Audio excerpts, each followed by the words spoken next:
opinions expressed in this program are those of the individuals involved and do not necessarily reflect the official policy or position of Radyo Agri 90.1 FM management.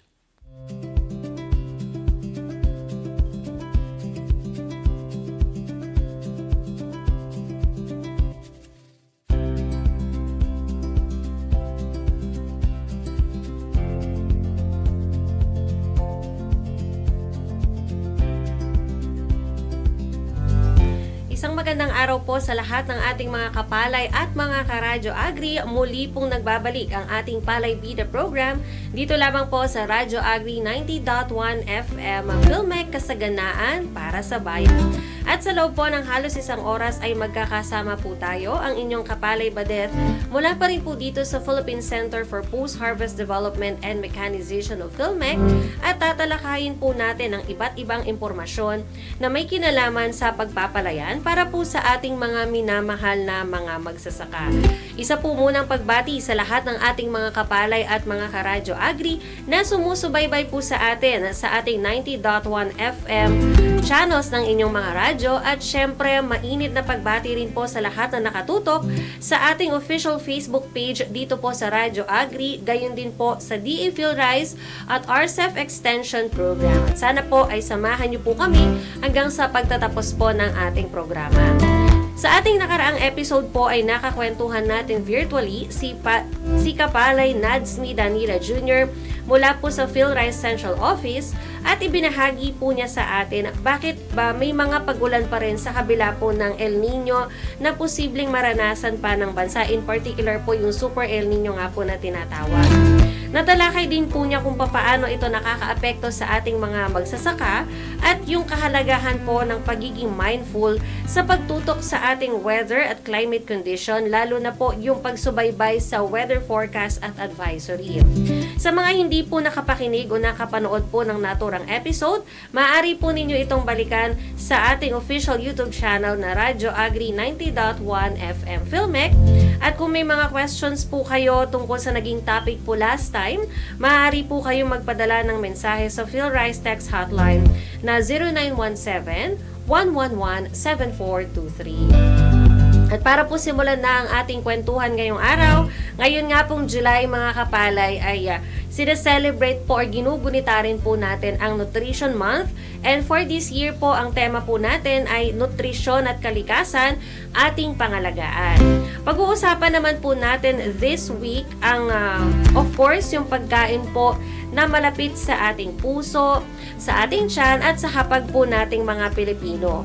Ang iba't ibang luto ng bigas, simula po almusal, tanghalian, hapunan at minsan nga po ay nagiging bahagi na ng atin pong pagmemeryenda. Pero ito po, alam niyo po ba mga kapalay at mga karadyo agri na bukod sa pagiging staple food ng bigas, maaari pa po itong gawin na mas masustansya. Sa pamamagitan po ng Rice Chemistry and Food Science Division of PhilRice, ay pinalawak na po ang ating kaalaman sa brown rice, pigmented rice at iba pa pong klase ng bigas. Ayan, naalamin po natin ang iba't ibang impormasyon na to.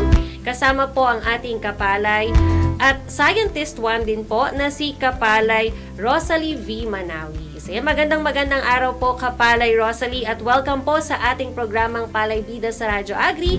Bago po tayo magsimula ay baka po meron po muna kayong nais na batiin, lalo-lalo na po yung ating mga taga-subaybay.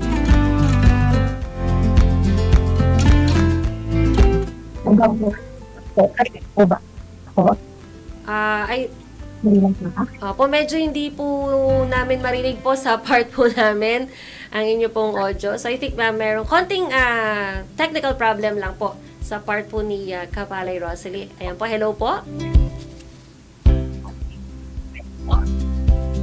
Maganda po, naririnig na po ba? Okay na po ba ang aking audio? Okay po. So, I think medyo hindi ko pa rin po kayo marinig sa part ko po. Ayan, so I think ayusin din po ng ating technical staff ngayon yung ating konting na-experience na audio problem. Ayan, sige po. Sige po. Okay na po ba? Ayan po, so sige po, I-try pa nga po. I-try po natin ulit. Ayan, again po, ayan, baka po meron po muna kayong gustong batiin na mga kapalay po natin na nakikinig at nanonood po sa atin sa ating Facebook at sa atin din pong radyo. Magandang araw po, Miss Badet, at saka sa ating po lahat ng mga kapalay. Naririnig na po ba ako? Yes po, ayan. Okay naman na po on my end. Sige po. Ayan, salamat po. So, mga magandang hapon po muli sa ating mga kapalay, sa mga tagapakinig po ng ating programa sa hapon na ito.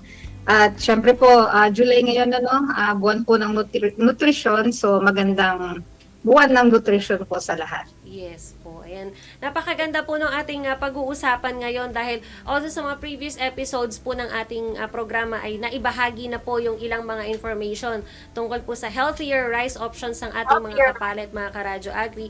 At this time po, I think ay mas mapag-uusapan pa po natin deeper ang iba't ibang mga components among others dito po sa mas healthy na mga rice options po ng ating mga kapalay. Ito po for my next question na po, agad-agad, Kapalay Rosalie. Ngayong Nutrition Month po, bakit po mahalaga na mapag-usapan po o matalakay ang sustansya o mga sustansya mula po sa mga pangkaraniwang pagkain, kagaya po ng kanin? Ngayong Nutrition Month po, importante po, mahalaga po talaga na mapag-usapan po natin yung sustansyang mula po sa kanin. Ano po? Mm-hmm. Kasi po, syempre, ito pong kanin ay ang pangunahing pagkain nating mga Pilipino. Ang kanin po ay mayaman sa carbohydrates. Starch po, karamihan ng meron sa kanin, lalo na po yung puti. At ito po ay pinagmumulan ng lakas at enerhiya ng ating katawan. So, bali po yung isang tasa ng kanin ay naglalaman po ng 45 grams ng carbohydrates at nakapagbigay po ito ng humigit kumulang na 200 hanggang 242 calories po sa katawan. Ayan, oo din. Totoo po dahil ang carbohydrates ay very important din po lalo-lalo na sa across all ages po ito, I believe, Kapalay Rosalie, dahil everyday po sa ginagawa natin sa araw-araw ay kailangan po natin ng maraming enerhiya para po magampanan natin lahat po ng mga kailangan po natin gawin sa araw-araw. Ito naman po for my next question po. Ano po yung tamang paraan ng pagkain ng kanin bilang bahagi po ng healthy lifestyle po natin? Kasi iba medyo nagbabawas po sila ng kanin dahil nga po, lalo na po yung may mga nasa risk po ng may diabetes or even may mga high blood, and even those who are very conscious po sa kanilang weight and even sa kanilang figure. Opo, magandang tanong po yan. So, ang pagkain po ng kanin, tulad po ng ibang pagkain, ay dapat po nakaayon doon sa pangangailangan po ng ating katawan. So magkakaiba po tayo ng pangangailangan kasi nakadepende po yan sa edad, sa kasarian natin, sa timbang, tsaka kung yung bigat din po ng trabaho. So ang unang-una pong kailangan nating i-consider para po masabi natin yung tamang paraan po ng pagkain natin ng kanin ay dapat tama po yung sukat. Batay po doon sa mga nabanggit ko kanina. So, sukat o proportion ng kanin sa pagkain sa isang meal. Ibig ko sabihin, bilang bahagi rin po ng healthy lifestyle, upang din makatulong po sa na makaiwas doon sa mga sakit na nabanggit ninyo tulad po ng diabetes, ayan yung obesity o yung overweight. Mas makakatulong po na mas maganda po na makakain po tayo ng mga ibang healthier forms po ng rice na tinatawag natin. Ano-ano po ba ito? Yung pong mga brown rice o yung pong unpolished rice, yun po isang tawag din sa brown rice. Siguro narinig na rin ng mga kapalay natin yan na nakikinig. At pigmented rice po tulad ng black or red rice. So yan po yung mga sana po ay masubukan nating kainin. Meron din po tayong mga ibang variety na ngayon po ay nasa stage pa ng pag-aaral, lalo na dito sa PhilRice ay inaaral pa po, ay kasama po dito yung mga may mababang glycemic index na variety, at meron din yung mas pinataas po yung iron at zinc levels. So hintayin po natin na yan po ay talagang full blown na maging available po sa market. Yes po. At maganda rin po na masiguro natin na ito pong pagkain natin ay maitambal din natin doon sa mga ibang klaseng pagkain. Hindi puro kanin lang po. Dapat Ayun. nakatambal po siya sa mga ibang pagkain na mayaman po sa protina tulad ng isda, karne, tokwa, ganyan. Kasi yun po, sapat po sa protina ang mga ngayon ng sapat na gulay at saka prutas para po mas maging balanse po yung ating nutrisyon. Kumbaga yung tinatawag nga po na balanced diet. Ayan. So hanggang Opo. ngayon po ay talagang masasabi po natin na pinaka-epektibong paraan po para ma-achieve natin ang healthy lifestyle sa pamamagitan po ng ating pagkain. And yun po, napakaganda rin po na na-emphasize po ninyo kanina, Kapare Rosalie, yung mga iba't ibang bagay na kailangan i-consider, like yung ating kasarian or yung ating sex, 'di ba? And also our weight, and even yung mga medical conditions din po siguro natin, kung meron po ba Tama tayong po. meron po sa family natin na may history po ng diabetes, yung labis na pagtaba, among others. And syempre po siguro, if I may add, kung may personal goals din po sila when it comes sa gusto po nilang ma-achieve na weight, ayan, so mahalaga din po na ma-consider din po natin. But at the end of the day, ay kumbaga hindi naman po natin i-discourage na kumain po ng rice o ng kanin ng ating mga kapalay at mga karadyo agri, dahil meron pa rin pong certain na sustansya, kagaya po nung nabanggit kanina ni Kapalay Rosalie, na great source ng carbohydrates para po sa ating energy. Ayan po. At syempre, mahalagang idagdag ko na rin po, Kapalay Rosalie, na mahalaga din po na magpakonsulta din po sila sa mga doktor bago din po sila mag-take ng anumang steps, lalo-lalo na po maging sa kanilang mga pagkain. Ayan. So, eto po, although medyo para may pahaging na po tayo kanina, eto po for my next question naman po, Kapalay Rosalie, ano-ano po yung mga innovations natin ngayon pagdating sa kanin at iba pa pong rice-based products na makakatulong po upang maging mas mapasustansya pa po yung kanin na ini-enjoy po ng ating mga kapalay?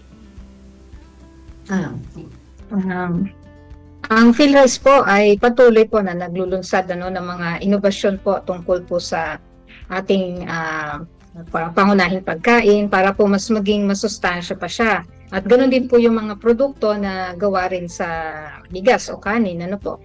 Kabilang po dun sa mga nagawa or na-develop na ay nabanggit ko po kanina, may mga variety po na natural po mas mataas ang mineral content, particular na po yung iron at saka zinc.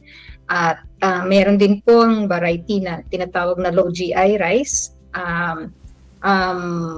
Mas mabibigyan linaw po tayo tungkol dito sa mga variety na to, kapag kinonsulta po natin ang PhilRice to our tech center. Mamaya po siguro ma-announce yung number. At bukod po dun sa mga mismong varieties na mga ito, ay inaaral din po namin yung healthier forms of rice na nabanggit ko rin po kanina. At ito nga po yung brown rice, at saka po yung iba't ibang klase ng black at saka red rice or mga pigmented rice varieties.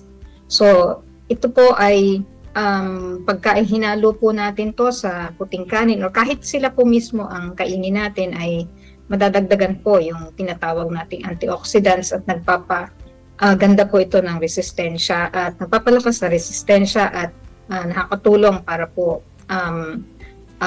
malabanan yung mga sakit.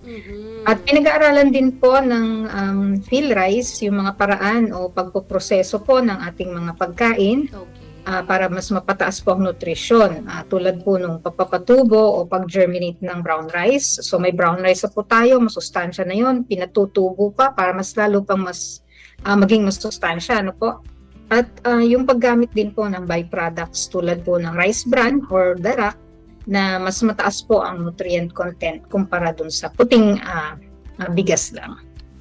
So, ayun po, kapalay na ba din? Ayun po, nakakatuwa po na aside po from developing healthier rice options po ay or rice varieties, ay hindi rin po of course natatapos doon yung efforts po ng PhilRice, dahil may mga dinedevelop pa nga po na iba't ibang mga rice productions para po at least mas marami po tayong option at hindi na po matatakot at hindi na po mag-aalangan ng ating mga kapalay na mag-enjoy po sa pagkain po ng kanin at ma-enjoy po yung bawat tasa, bawat cups of rice sa kanila pong mga hapagkainan. Eto po, for my next question naman po, although ito po ay medyo yun nga, napapahaging na po kanina, ano-ano naman po yung, baka po pwedeng medyo mas ma-expound po natin yung iba't ibang mga masusustansyang uri ng bigas na pinopromote po or dinedevelop na rin po at the same time po ng DA PhilRice. Opo. Nabanggit ko po yung sa brown rice kanina, no? Ang brown rice po ay iba't ibang klaseng variety po 'yan.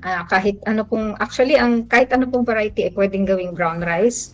Ang ano lang po niyan ay sa processing. So iiwanan mo lang po yung darak.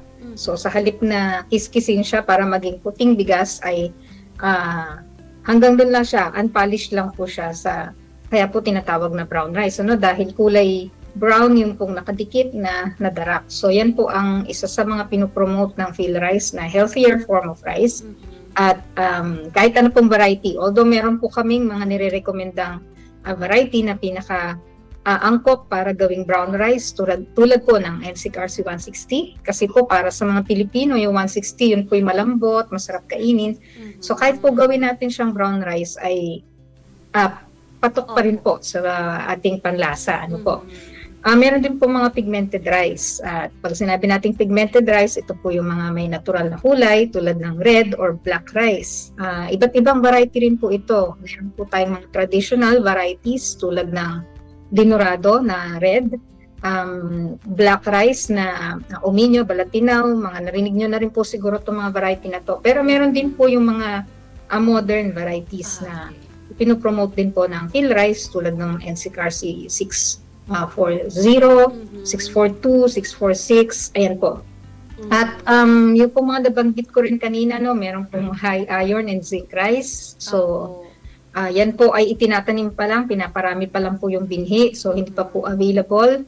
Pero, watch out, parang ganun po. Ano? And ganun din po yung low glycemic index rice na ngayon din po ay pinaparami para po mas makapag-benefit po yung mga merong mga problema sa blood sugar or diabetes. So yan po ang mga rice, masustansyang uri ng bigas na meron po tayo at aabangan po natin. Yes, opo, exciting yan. Kaya po, ano man po yung ating health goals, talagang meron pong katapat na healthier rice option din po ang PhilRice po para dyan. So yan po, ilan pa lang po yan mga kapalay sa mga impormasyon po tungkol sa ating staple food nating mga Pinoy, ang kanin na talaga namang kahit saan, sabi ko nga po kanina, kahit merienda, kasama pa rin po natin sa hapagkainan ng mga Pilipino. At mamaya po, sa pagpapatuloy ng ating talakayan ay marami pa pong maibabahagi ang ating kapalay guest. Kaya po, stay tuned lamang po tayo maya-maya lamang. And for the meantime, ayan, basahin po muna natin ang ilang mga pagbati and comments, and baka po may mga questions po ang ating mga kapalay at mga karadyo agri. Ayan, so muli po ay shout out po sa lahat ng mga nakatutok sa ating RCEP Extension Program Facebook page, sa DA PhilRice Facebook page, at sa atin pong Radyo Agri Facebook page. Ito, mula po sa RCEP Extension Program Facebook page, mula po kay Kapalay Luis Gutierrez Agustin, ayan, watching from Santa Maria, Kapatanan Agricultural Cooperative sa Kamiling, Tarlac. Maraming salamat po sa pagtutok. At ito po ang ating masasabi kong suki na nating kapalay every airing po natin ng Palay Bida sa Radyo Agri. Si Kapalay Irma Bacolod Amerna. Magandang hapon po. Rice farmer po mula sa Santa Rosa, City of Laguna. Yan, maraming salamat po sa palaging pagsama sa amin every week po dito sa ating programa. At eto po, ayan, pagbati naman po sa ating mga viewers sa DA PhilRice Facebook page, at syempre sa mga moderators din ng ating ng mga Facebook page ng DA PhilRice at sa RCEP Extension Program. Ayan, so I think so far wala pang mga questions. Pero yun po, mga kapalay at mga karadyo agri, kung kayo po ay mayroong questions or mga nais pong i-share din po ng mga kwento po ninyo in relation po sa ating pinag-uusapan ngayon, ay pwede po ninyong i-share yan sa comment section po ng ating mga Facebook pages. At syempre, ang atin din pong text line 0962-119-7445. Ayan, so habang may I think, ayan, meron pa po tayong pahabol na pagbati mula kay Kapalay Jason Sotero. Magandang hapon po. Ayan, mula sa Santa Ignacia sa Tarlac. Maraming salamat po. Ayan, shoutout po sa ating mga kapalay at mga karadyo agri dyan sa Tarlac. Ayan, magandang araw po sa inyo. Eto po, balik na po tayo sa ating talakayan. Dito pa rin po sa ating programang Palay Bida sa Radyo Agri. Of course, ito pa rin po yan sa Radyo Agri 90.1 FM Filmec, kasaganaan para sa bayan. At syempre, ako pa rin po ang inyong kasama sa mga oras na ito, ang inyong Kapalay Badeth mula pa rin po dito sa Filmec. Yan, maaari pa rin po kayong mag-text, of course, ng inyong mga pagbati sa ating Radyo Agri Text hotline na 0962-119-7445. At gayon din po kung may mga questions kayo or suggestions po sa ating programa. At andyan pa rin po ang ating PhilRice Text hotline na 0917-111-7423 para naman po sa mga katanungan sa mga programa at activities po ng PhilRice. Ayan. So I think may mga pahabol pang mga shoutout sa ating RCEP Extension Program Facebook page. Ayan. Ay, shoutout po kay Doc Jaime Manalo. Hello po. Medyo na-overwhelm ako ng konti. Ayan, hello po Sir Jaime, and looking forward to see you one of these days po. At sa mga kasamahan nyo rin po dyan sa PhilRice, sa inyong division po, ayan, shout out po sa inyo. At ito po, mula kay Kapalay Frederick Saludes, suki din natin ito, ayan, shout out po mga kapalay mula sa Science City of Muñoz. Maraming salamat po. At ito po, sa mga hindi po naabutan yung simula po ng ating talakayan ngayong araw o sa mga totally medyo absent muna, sabi nga, sa ating kwentuhan, wag po kayong mag-alala dahil muli po ninyo mapakikinggan ang episode na ito sa Sabado po yan, 2 to 3 p.m. pa rin po sa pamamagitan pa rin ng 90.1 FM channels ng inyong mga radyo at syempre sa atin pong official YouTube channel na Radyo Agri 90.1 FM Film. Kaya balik na po tayo sa ating talakayan. Kasama pa rin po natin via Google Meet si Scientist 1 at ang ating kapalay na si Kapalay Rosalie Manawis mula pa rin po sa Rice Chemistry and Food Science Division ng PhilRice Central Office. Ayan. So tuloy na po tayo sa ating kwentuhan, Kapalay Rosalie. Ito naman po yung aking next question. Para po sa kaalaman ng ating mga tagapakinig at mga taga-subaybay, ano-ano pong sustansya ang taglay po ng mga nabanggit po ninyo mga bigas kanina at papaano po nakakatulong ang mga ito sa atin pong kalusugan? Okay po.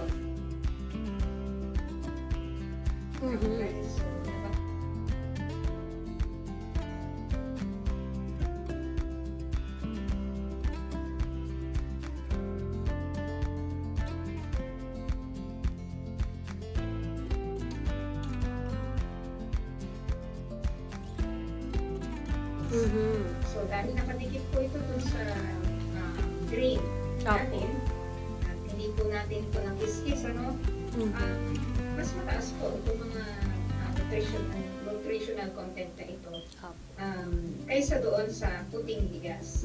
So, yun po ang advantage ng brown rice.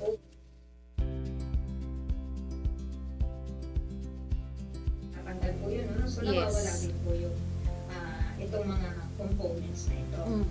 So, sa puting bigas po, karamihan, carbohydrates lang po talaga at nawawala nga po yung ating dietary fiber, ganyan. So, makatulong po ang lahat ng ito, hindi lang po sa pagkabusog, yung fiber na sa pagkabusog, sa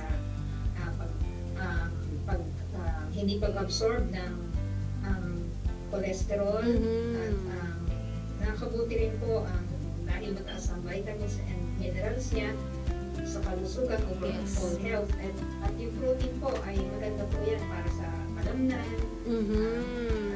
Nakakabusog din po ang protein.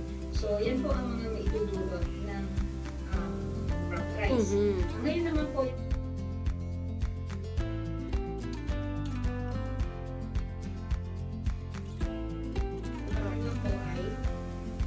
dun sa darak na meron sila ay may natural na colorant, pigments, kaya po pigmented rice na to. At yung pigments po na yon ay pwedeng pula or itim, kaya po red or black rice. So nagkaiba lang po sila dun sa phytochemical na nandoon po sa mga na yon, sa mga darak nila. So yung pong Karaniwan po kasi nasa draft po talaga yung magagandang mga ganitong klaseng nutrients. Kaya po minumungkahi po namin na pag kinain po talaga yung black rice sa red rice ay hindi po talaga siya tatanggalan ng nadarak. Talagang naka brown rice form po sila para hindi rin po maalis itong mga nutritional components na ito. So ito naman po mga phytochemicals na to ay nagsisilbing antioxidants at nakakatulong po ang antioxidants para mapalakas po ang ating resistensya at makaiwas po sa mga sakit. Lalong-lalo na yung mga tinatawag po natin na non-communicable diseases or NCDs tulad po ng cancer, respiratory diseases, mga diabetes, chronic kidney disease at marami pa pong iba. Yun. So, in short po, lahat ng kailangan ng ating katawan sa ating pang-araw-araw na pamumuhay ay masasabi po natin na halos nandyan na po doon sa ating mga healthier rice options, kagaya po doon sa brown rice na mas masustansya compared po doon sa white rice. And of course, hindi rin po mawawala ang ating pigmented, particularly yung black and red, na rich in phytochemicals para po maiwasan ang mga antioxidants dahil din po sa lifestyle din po natin minsan mas nagiging prone po tayo sa mga iba't ibang klase ng sakit kagaya nga po ng cancer. Ayan, so syempre hate din po natin yan, kaya po napakainam na natatalakay din po natin ito, at least mas na-enlighten din po para sa healthier options po yung ating mga kapalay. Ito po, sa akin naman pong susunod na katanungan, ito po Kapalay Rosalie, sa dami po ng pagpipilian po na bigas sa merkado, bakit po napakahalaga na maisama sa ating hapag or mas makonsider po sana ng ating mga kapalay ang masusustansyang uri or options po ng bigas? Opo. Ngayon po kasi sa panahon po ngayon tumataas nga po yung tinatawag natin na mga non-communicable diseases tulad po nung mga nabanggit ko kanina, yung mga heart disease, cancer, diabetes. Ang dami po kahit po base doon sa huling survey ng FNRI, DOST-FNRI, talagang tumataas po itong mga incidents ng ganitong mga sakit, at karaniwan po itong mga ganitong sakit yung nagiging cause ng mortality ng mga Pilipino. So mahalaga po na kumain tayo ng mga masusustansyang uri ng bigas para po malabanan itong mga ganitong klase ng sakit. At para po mapaganda po natin yung ating resistensya, dahil meron nga po ito na mga may added nutrients sila na wala po doon sa ating karaniwang puting bigas.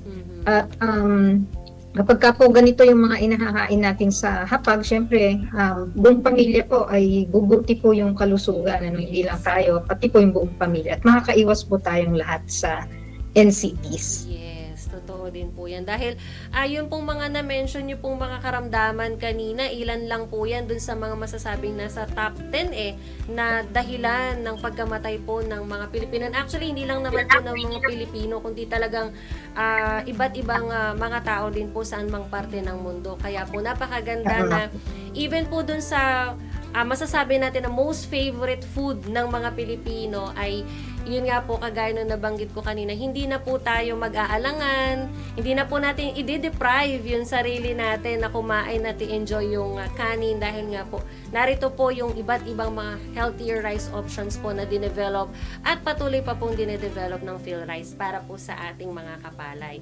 Ito naman po yung susunod ko pong question, feeling ko po ito ay frequently asked question na po ng ating mga kapalay. Doon po sa mga options or mga varieties po na inyong nabanggit kanina, saan-saan po ito maaaring mabili? At pagdating naman po sa presyo, meron po bang difference yung presyo nito doon po sa mga presyo ng kadalasan po na nabibili sa merkado ng ating mga kapalay?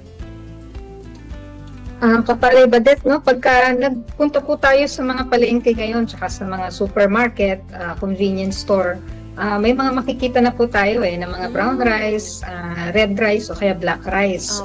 Lalo na yung mga malalaking supermarket. Yes. Available na po sila. At sa PhilRice po, meron po din kami tinutulungan ng mga kooperatiba na nagtatanim po ng mga ganitong klaseng mga variety. So ito po ay sa pamamagitan ng tinatawag namin program na Rice Biz 2.0. So nagbebenta na rin po sila. Sila po mismo nagtatanim at sila rin po ang nagbebenta. So pwede po kayo na bumili, umorder po ng direkta sa kanila. At tungkol naman po doon sa presyo, opo, may kaibahan po. Sa ngayon po ay hindi pa po masyadong tulad po ng white rice, no, hindi pa ganun karami yung mga kumakain nito. Kaya nga po gusto po natin siyang i-promote. Kaya dahil po doon, hindi pa po ganun karami yung supply. Yes. Hindi rin kasi yung demand, hindi pa rin ganun karami po. So, yung pong ating brown rice, mga nasa 60 to 70 po per kilo yung presyo niya. Yun naman pong red or black rice, 70, 80, mga ganyan po. Pagka po sa supermarket, pwedeng umabot hanggang 100, 110, mga ganyan po.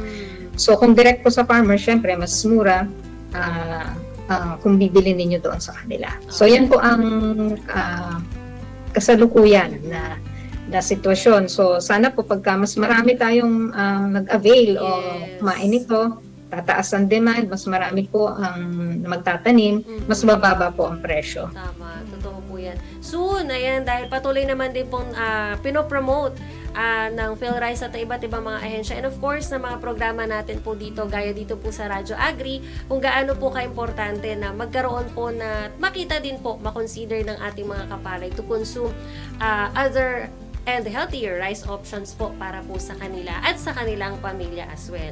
Ito naman po, kung kanina po tungkol sa presyo po yung question ko, ito naman po, for my last question, dun po sa mga interesado or mga mag-a-avail or nag-avail na po ng mga varieties po na na-mention nyo kanina, paano po ba ito niluluto? Or paano po siya pine-prepare? May kaibahan po ba ito sa paraan ng pagluluto ng red, brown, black, or golden rice kumpara po dun sa usual po na white rice? Ngayon pong brown rice po natin, dahil meron pa siyang darak na nakabalot, so medyo mas matigas po siya kumpara po dun sa ating puting bigas. Halimbawa po yung NCRC 160 na brown rice, ay mas matigas po yon kumpara dun sa 160 na milled rice. Kaya po, pag sinain po natin siya, mas mataas din po yung proportion ng tubig na ilalagay natin. So, ang karaniwan po, 1:2. So, isang tasa ng rice, 1 cup of brown rice, nilalagyan po ng 2 cups ng tubig para po ma-meet po yung gusto natin na texture, no? Kasi tayo po mga Pilipino, bias pa rin po tayo doon sa malambot. So, para po mas maganda pong kainin. Ngayon po, isa pa rin pong nire-recommenda namin ay pwede rin po siya ibabad ng mga 20 to 30 minutes bago po natin lutuin kung gusto pa rin po talaga natin na maganda po yung eating quality niya. So yun po, both po sa brown rice, pagka po sa red at saka sa black rice, depende rin po kasi may mga variety po na itong red at black rice, mga specialty po karamihan. So meron po dyan yung mga malalagkit.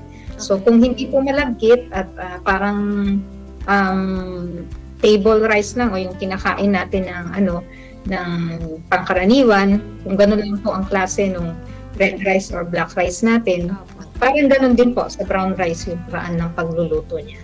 So, ganun lang po, kapalay na badet at mga kapalay na nakikinig. Yes po, ayan. So may konting konting adjustments lang pagdating sa dami ng tubig kapag po isasaing. But generally, I guess I must say po na wala namang pagbabago kung paano po siya iluluto or ipe-prepare. Ayan. So siguro po dun sa mga mag-a-avail, pwede na rin po siguro nilang itanong doon po sa kanilang mga pagbibilhan kung sakasakali po, and I'm pretty sure na kahit paano may idea po yung mga pagbibilhan natin. Lalo na kung sa mga kooperatiba po natin binili under Rice Biz 2.0 nga po na proyekto o programa ng PhilRice para po at least mas guided po yung ating mga consumers. Ayan, maraming salamat po Kapalay Rosalie sa lahat po ng mga ibinahagi po ninyo sa amin tungkol po dito sa mga healthier rice varieties po para sa ating mga kapalay. At ito po, baka po meron po kayong gustong i-shout out, yung inyo pong mga kasamahan dyan sa inyong division, sa buong PhilRice po, and sa inyong family rin po at the same time. Yes, binabati ko po lahat ng mga tagapakinig mula po dito sa PhilRice at mga kakilala, mga farmers, farmers cooperatives and associations na tinutulungan po ng PhilRice. So, magandang hapon po sa inyong lahat. Sana marami po kayong natututunan sa pakikinig niyo po dito sa ating programa. Maraming salamat. For sure, ma, marami pong natutunan ang ating mga kapalay at mga karadyo agri. And of course, we're looking forward po na maging opportunity rin ito para po piliin nila or ma-consider po nila ibang mga rice varieties po na inyong naibahagi kanina. Again, maraming salamat po, Kapalay Rosalie, and we're looking forward po. Hindi po ito yung first and last na atin pong kwentuhan at mga impormasyon pa po na maibabahagi po ninyo sa amin. Again po, maraming salamat po sa inyo, Kapalay Rosalie. Ayan.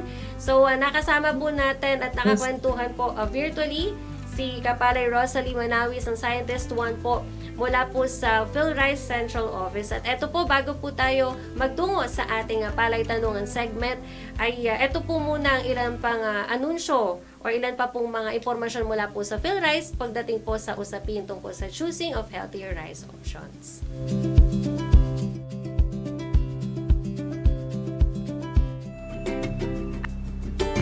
Anak, pakiabot nga yung saba, ihalo natin dito sa kanin. Ma, bakit ka laging may nilalagay sa rice natin?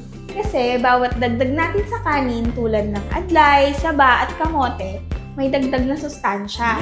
At higit sa lahat, may dagdag na alaga.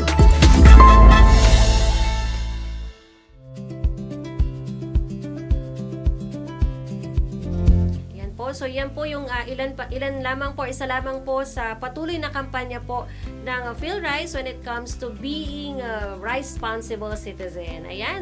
So sige po, magtungo na po tayo agad sa ating palay tanungan. But before we reveal ang ating palay tanungan ngayon, sagutin po muna natin ang ating naging palay tanungan last week. At of course, ang palay tanungan ay naglalayong marinig ang presensya ng ating mga radio listeners at ito rin po ay paraan namin upang kayo ay amin pang makilala. Ayan po, mula po sa ating tanong na tama o mali, posible pa rin makaranas ng mga pagulan kahit umiiral ang El Nino? Ang sagot po natin dito ay tama. Ayan, at ito naman po ang ating palay tanungan ngayong araw. Ayan po ang ating palay tanungan ngayong araw para po sa ating mga tagapakinig at sa ating pong mga taga-subaybay. Tama o mali? Healthier rice ang pinopromote ng PhilRice tulad ng brown rice, pigmented rice gaya ng red at black rice, low glycemic index at high zinc rice na pwedeng pagpilian ng ating mga kababayan. Ulitin ko po ang ating palay tanungan ngayong araw. Tama o mali? Healthier rice ang pinopromote ng PhilRice tulad ng brown rice, pigmented rice gaya ng red at black rice, low glycemic index at high zinc rice na pwedeng pagpilian ng ating mga kababayan. I-text lamang po ang DZDJ space, pangalan space, bayan space ang inyong sagot sa 0917-111-7423. Ayan. So, para naman po sa ating public service announcement, ayan, Kapalay, alam mo ba na may mga produktong rice-based na gawa ng PhilRice? Hindi lamang po masustansya at makabago ang mga ito, maaari na rin po itong ma-avail sa pamamagitan ng technology transfer. Ibig sabihin po, ang ilan sa mga